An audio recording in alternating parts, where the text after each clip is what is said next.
because the actor can't see. Actor only sees a green cloth that's hanging around him and a bunch of cameras.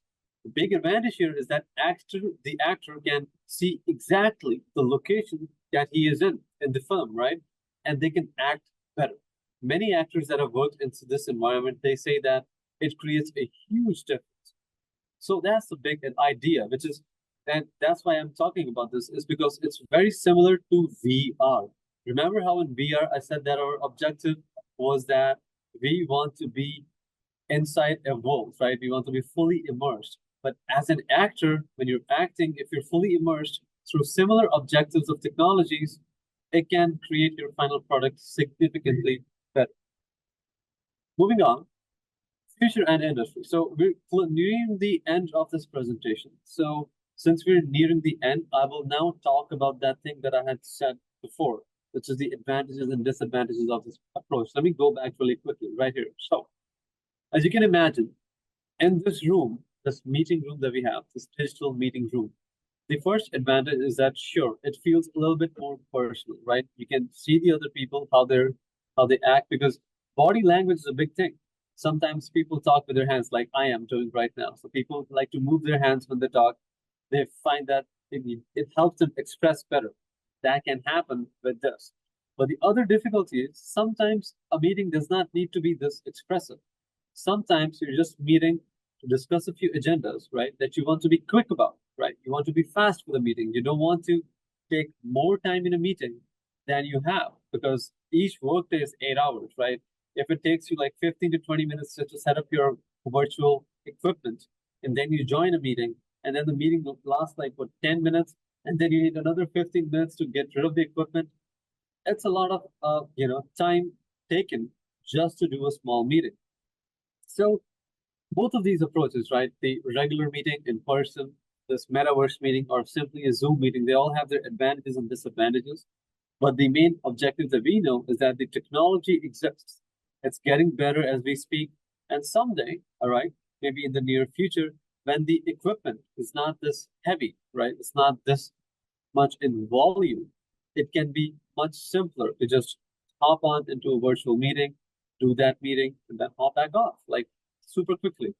So going back towards the end of this presentation, future and industry.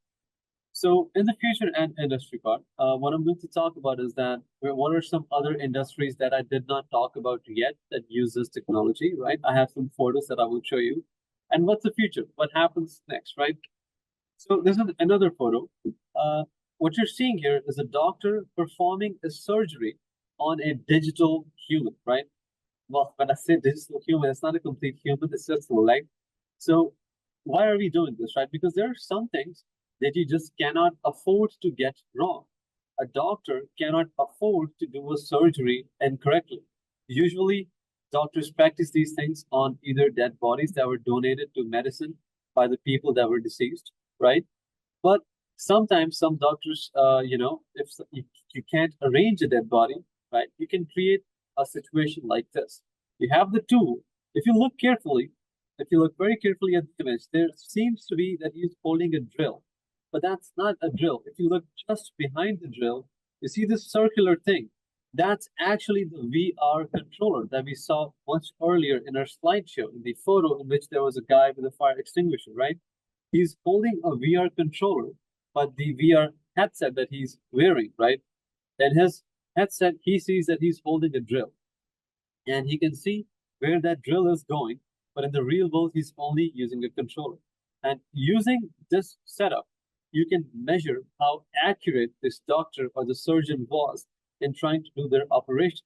It can help train doctors before they have to actually do a surgery where there are real stakes. There are other such training as well. For example, military training. I have a photo of that, and I'll talk about military training when that photo comes up. But what you're seeing right now is a photo of Toyota employees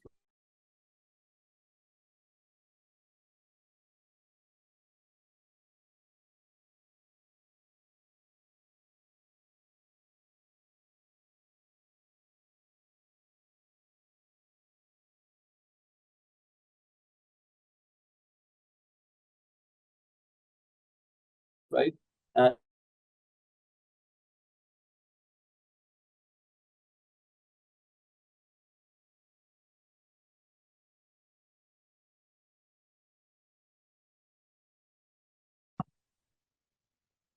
Uh, Hello, can you hear me? Yes, sir, you can continue, Mr. Arshnur. Yeah, just a second. I don't know how it got cut. I think something must Yeah, have happened. there's some Give me, technical glitch. yeah, just a second till I share my screen again. Yes.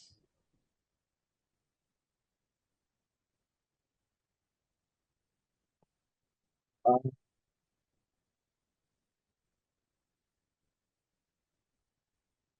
right. Then can you confirm if you can see my Yes, screen? yes, yes. You can continue. It's visible. The Okay, screen is visible. perfect.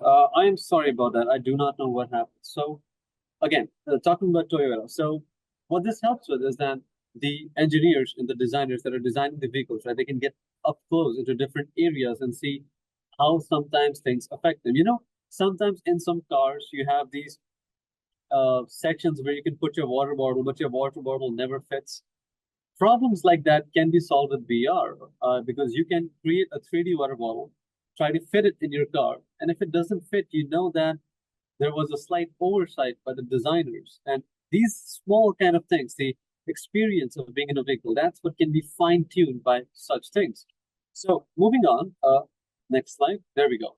So I have a bunch of photos here, right? The photo in the top left, that's basically MR. It's mixed reality, right? You have a projection that's superimposed and you can react to it, right? It's used in education as well. So especially for children, when you teach complex topics like, let's say, maybe vector mathematics, right? When people are in school and the math teacher talks about vector mathematics, often people are just left wondering, what exactly is a vector still? I don't understand. But with VR, right, you can show them that a vector at the end of the day is just an arrow in 3D space. It's a point that is defined relative to another point. That's all a vector is, right? And these kind of complex topics that can be difficult to visualize in normal education methods, they can be made much easier with things like VR or AR or MR, and again, depending upon your exact application. The second image, the one on the top right, that is another automobile designer looking at different parts of a vehicle on from different angles because you already have 3D models. You can do it in 3D applications as well. But for whatever reason, this can also be helpful, right? Because let's say there's some part that you want to look up close and you want to see it in 3D in projected space. It helps maybe with something. So you have the technology for that. Photo at the bottom left, the military training, what I was talking about. So that also is a pretty important field that is, especially in countries like US, it is upcoming, which is that military simulation. If you want your soldiers, right, if you want them to train in something that is quite complex, let's say that you're teaching them how to use something like an artillery or some sort of a sentry gun, right? If you were to have them trained with a real gun right off the start, you're using real ammunition, which costs money. And depending upon what kind of system you're using, it could be costing a small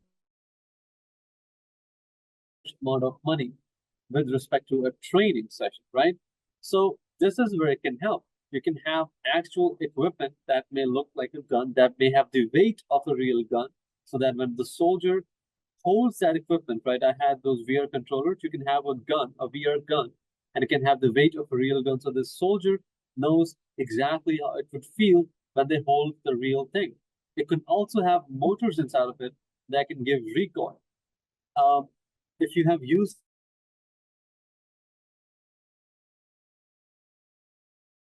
like that, you can have mechanical equipment that can provide haptic feedback to make this work. Um, and that's for military training, right? Moving on to the last bit, that is an example of a VR gaming saloon. So you know how you have game shops where you can just go there with your friends, you can play a couple of rounds of some game, maybe something like Mortal Kombat, maybe Street Fighter. You play it and you go back home. You pay for an hour, you play, go back home. Just like that, you have gaming parlors for VR games. They have huge open spaces. You can put VR goggles and you have these VR weapons. They're basically plastic toys that have some equipment in them that can track them. But when you click on them, they have this feedback. So it's a little bit more immersed method of experiencing the games that already exist. So we're at the end of this slideshow. So future and challenges, right? For the future, the biggest thing that is going to happen is that these equipment, right, they're going to become more accessible because right now, all of these equipment, let's say you have the money to buy them, you have the money to maintain them, you still need an extremely strong system to run or develop VR titles, right? If I'm working on a VR game, I cannot do it from this laptop that I'm using right now. I need a proper big system that has top of the shelf components. So it just adds the overall cost and it makes it so that these are just not as accessible for an everyday person or an everyday developer. And if you're not even a developer, if you're just a consumer, still buying a VR headset, VR controllers, it is not cheap. So that is the biggest challenge that this industry faces, which is that you have to make these technologies more accessible. Until that is the case, you will see that it's only being used by enthusiasts or people that can afford these or people that have access to these. That's the main thing. And that is the end of the slideshow. Thank you for having me here. I'm going to put myself on mute until prompted.